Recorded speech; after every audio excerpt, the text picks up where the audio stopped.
All right, so I need to apply the lead screws, the 3D printed screws.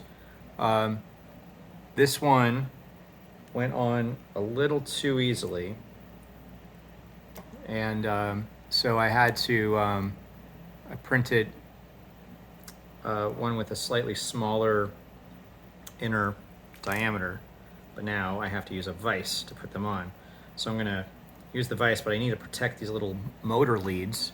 So I have this little extra printed rectangle here, and it will make it so I don't smash the motors or the motor leads. And then I'll just push this in here.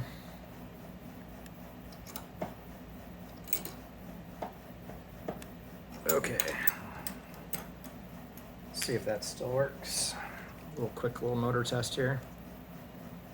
Very old school.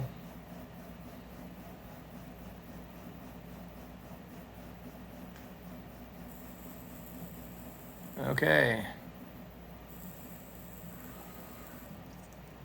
Everything's good. Now I just have to do that 14 more times.